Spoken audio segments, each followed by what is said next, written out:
Amigas y amigos, señoras y señores, les doy una cordial bienvenida. Otra vez estamos aquí en el canal de YouTube Iván Marcel Durán Fernández para presentar facetas, porque estamos donde otros no están. Estas son las facetas de la vida.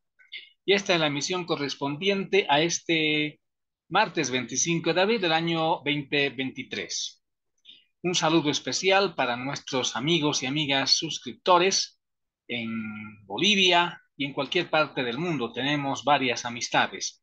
Y les invitamos también al mismo tiempo a ustedes que aún no se suscribieron, suscribirse porque de manera periódica van a recibir las facetas de la vida a través de este interesante programa que tiene su origen en Potosí, Bolivia, Patrimonio Cultural y Natural de la Humanidad.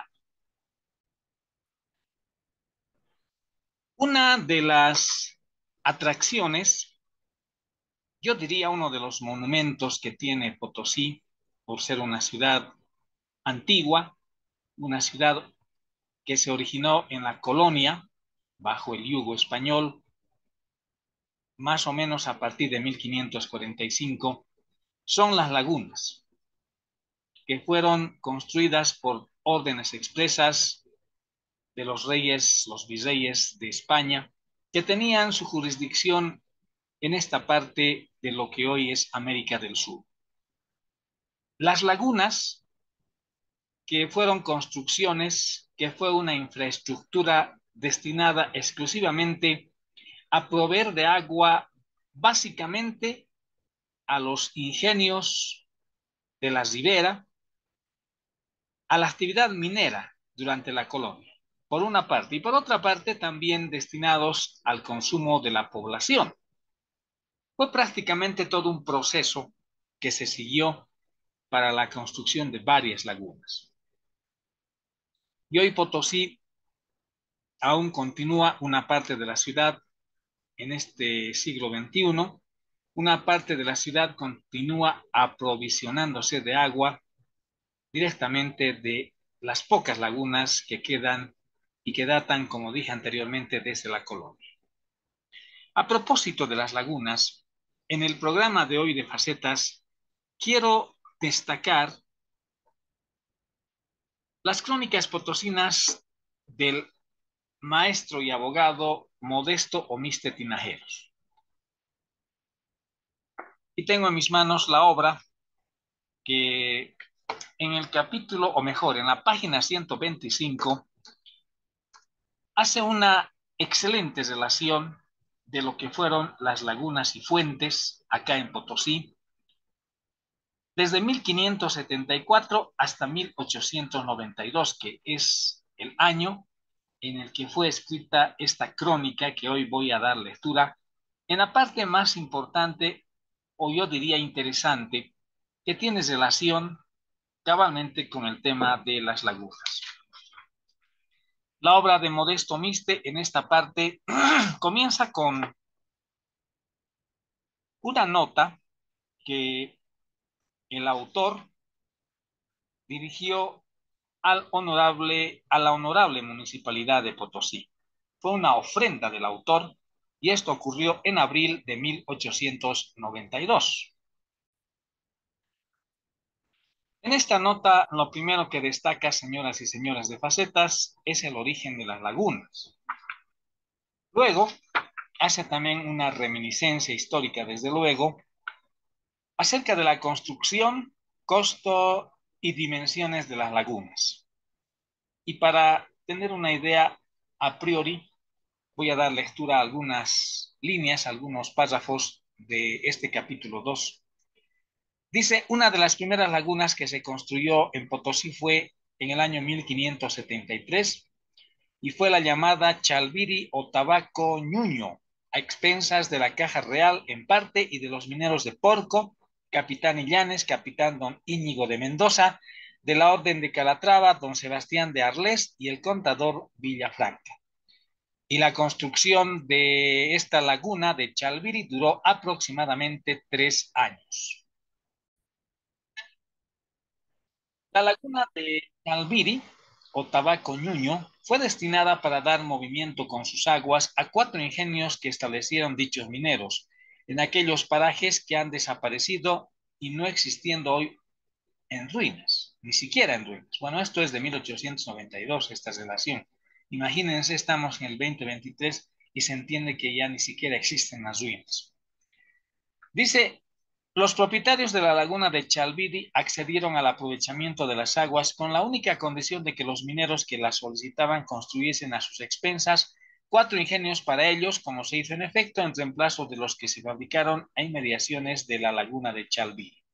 Y muchos años después, es decir, en 1613, tanto la laguna como su acequia fueron inmensamente mejoradas por el general don Rafael Ortiz de Sotomayor, comendador de San Juan y recibidor de dicha orden, hallándose de corregidor en esta villa, con 30,000 pesos de gasto, y la obra de reparación se terminó en 1616.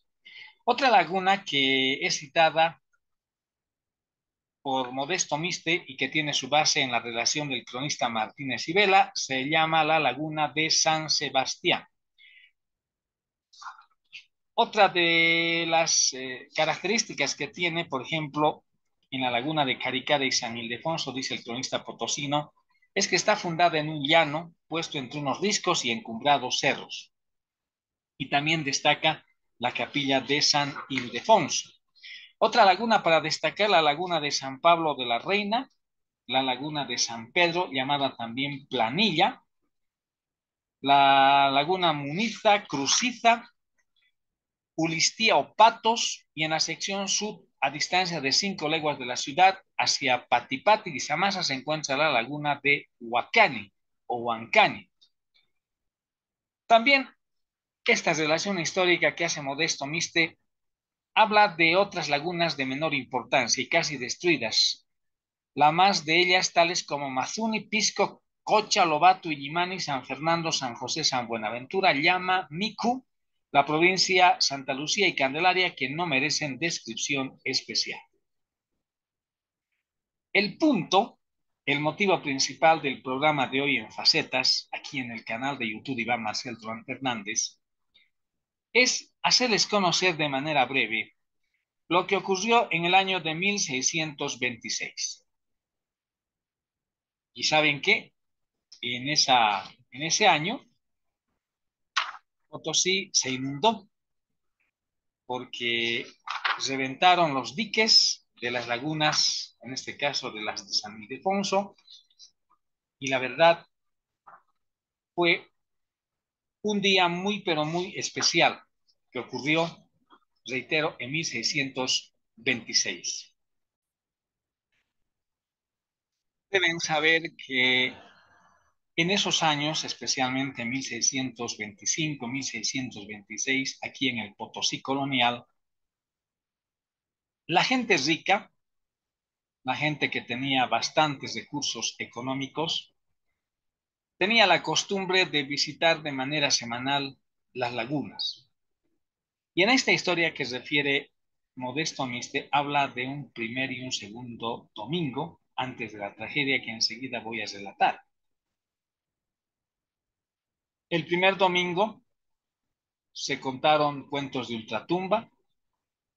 En el segundo domingo también historias tétricas que, a pesar de que estaban en el día alrededor de las lagunas, la gente pudiente, toda esa gente, la verdad, que se reunía en grupos, al tener esa costumbre de narrar estos cuentos de ultratumba, pues tenía miedo.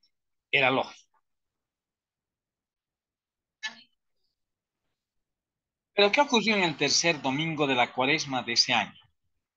En el mismo comedor estaban las cortesanas y los mancebos en casa de aquella incitadora y maldita mujer, como dice el cronista.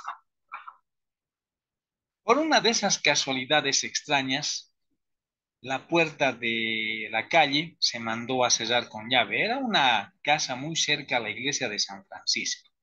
Y reitero, por una de esas extrañas casualidades, dice, la puerta de la calle se mandó a cerrar con llave y ésta se colocó en un bufete a la vista de los convidados. Se quería pasar la siesta en la carpeta y para ello no deseaban otros testigos. Esta vez, dice la nota, la comida era bulliciosa y alegre. Las risas y las frecuentes libaciones se sucedían sin interrupción. De repente, oyeron muchas voces que gritaban azoradas: las lagunas revientan, las lagunas revientan. Alborotáronse los convidados, los unos corrían en busca de la llave para abrir la puerta de calle, pero la llave no existía, la llave no aparecía. Otros querían trepar por las azoteas, las mujeres lloraban y todo fue una confusión, recordaban la profecía.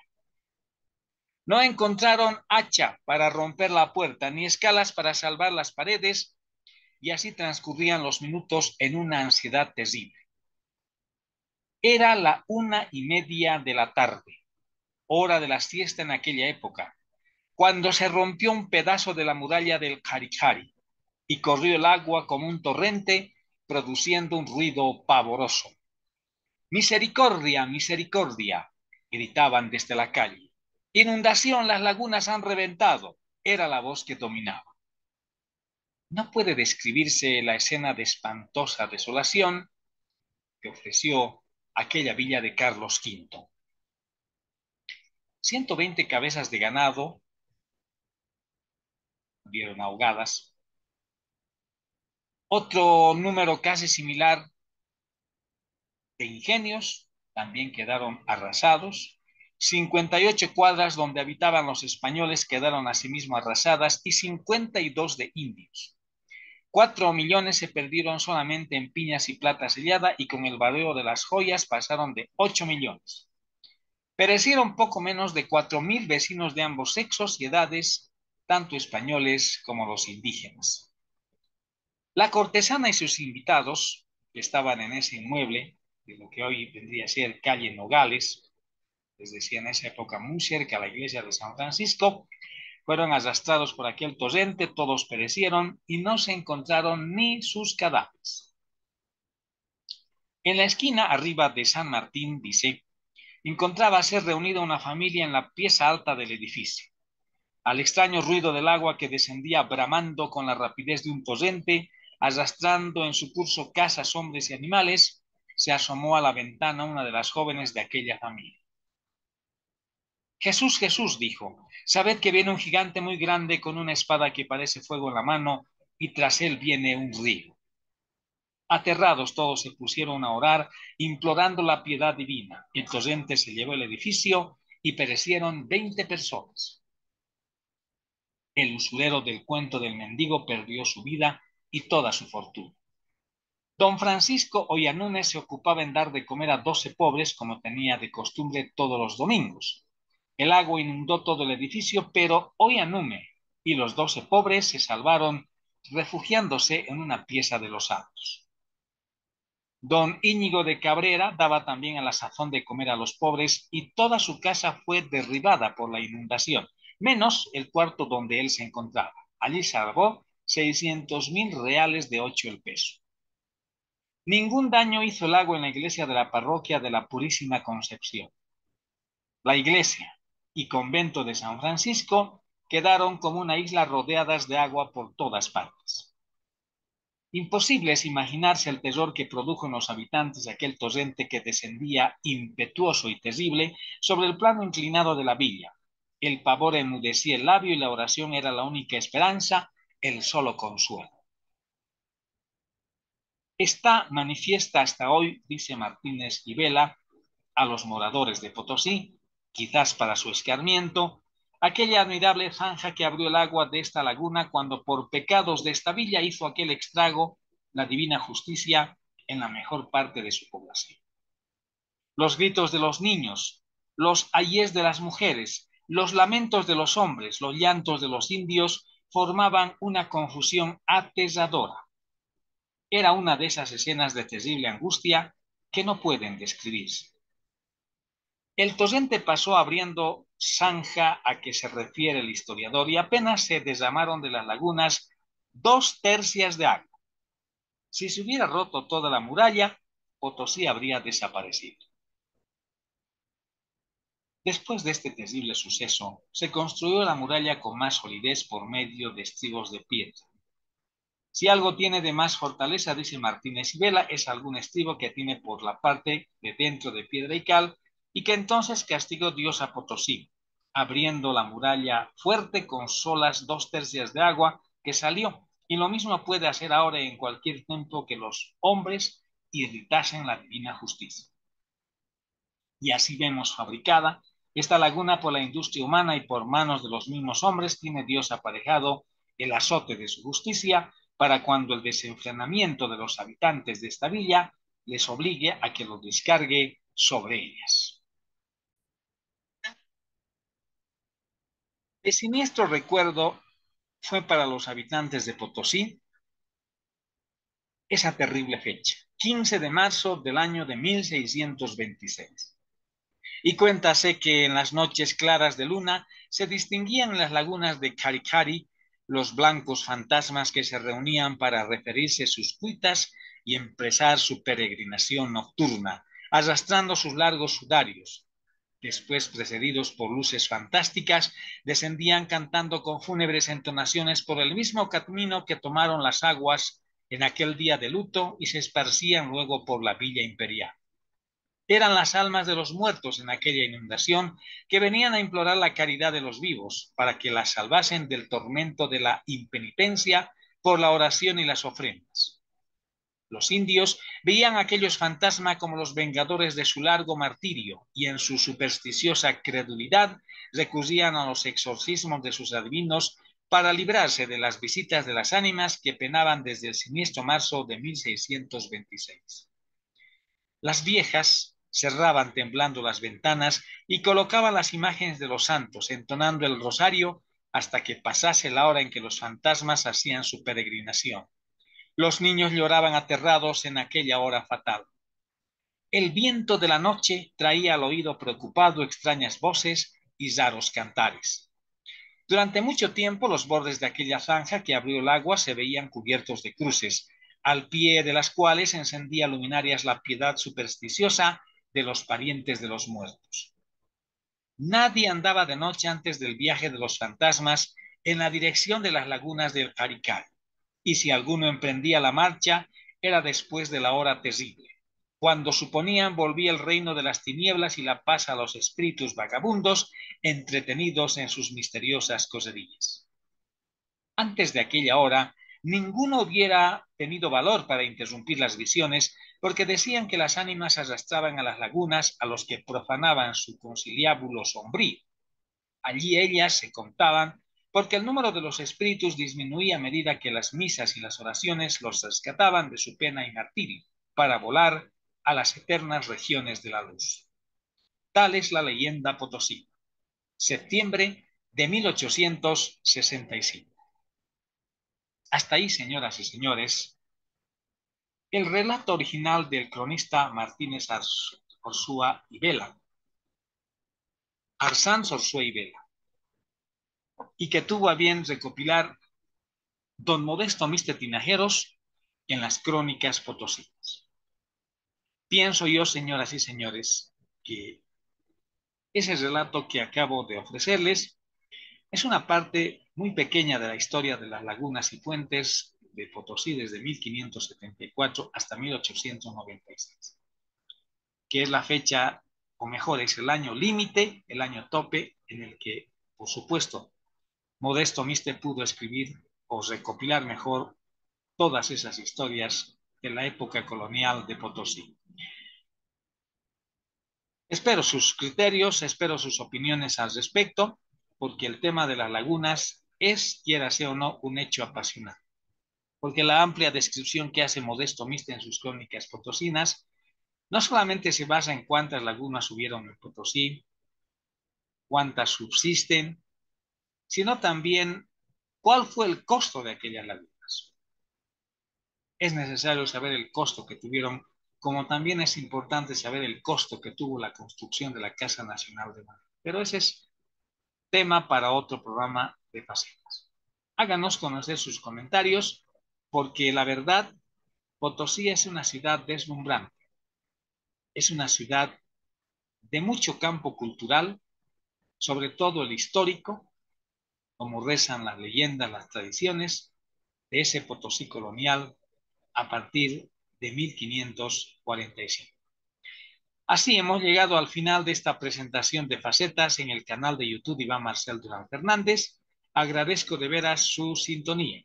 Un saludo especial para quienes nos ven en Potosí, en los 9 departamentos de Bolivia, más allá de nuestras fronteras, en cualquier parte del orbe de este planeta Tierra.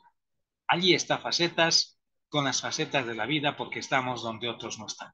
Muchas gracias por su deferencia y, como siempre, volveremos en cualquier momento. Hoy nos hemos referido a las lagunas y puentes y, sobre todo, aquel trágico suceso del año de 1626, la inundación de Potosí por haberse reventado un dique de una de las lagunas en esta ínclita villa imperial de Potosí. Gracias, permiso.